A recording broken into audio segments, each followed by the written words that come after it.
The next study I wanted to chat with you about is the idea of toothbrushing to prevent hospital-acquired pneumonia in both intubated and non-intubated patients.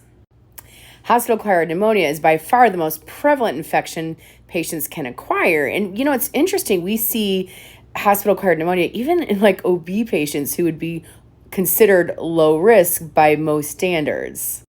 Hospital-acquired pneumonia affects about 1% of all patients that are hospitalized.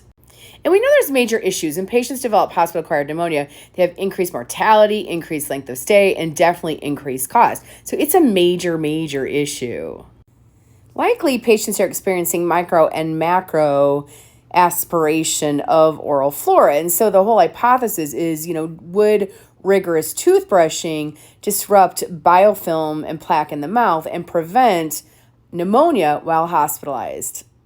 So this study is a meta-analysis and systematic review of over 15 randomized control trials. So when you look at levels of evidence, this is way up there as one of the highest levels of evidence when you're doing an analysis of randomized control trials. So in this meta-analysis, they included patients who were 16 or older from studies who compared toothbrushing versus no toothbrushing in both ICU and non-ICU populations. So they evaluated the association between toothbrushing and you can see hospital-acquired pneumonia versus VAP or non-ventilated hospital-acquired pneumonia, mortality, length of stay, ICU length of stay, mechanical vent days, and then use of antibiotics. And in the final analysis, they included over 2,700 patients. So this is a forest plot, which you often will see in meta-analyses, and it basically looks at confidence intervals, asking the question, do the results favor the treatment, being toothbrushing here, or favor non-toothbrushing? And you can see there's a midline. I kind of highlighted it in blue there. And if the confidence intervals fall to the left of that blue line, that favors toothbrushing. If it falls to the right, it does not favor toothbrushing. And if the confidence intervals cross that blue line, it means it was not statistically significant. And what this study found was that there was a significant lower risk for hospital-acquired pneumonia when toothbrushing was done. And then there was also a reduction in pneumonia for patients who were receiving mechanical ventilation. They didn't see the same statistically significant results in non-vented patients, but you could see, again, not statistically significant, but leaning toward toothbrushing.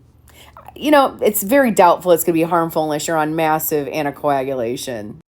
Now, specifically in ICU patients, what they found was that toothbrushing was associated with significantly lower ICU mortality, fewer days on mechanical ventilation, and then shorter ICU length of stay. So quite interesting. And so we're not talking just putting a swab in a patient's mouth. We're talking about actual toothbrush, toothpaste, brushing the teeth at least twice a day.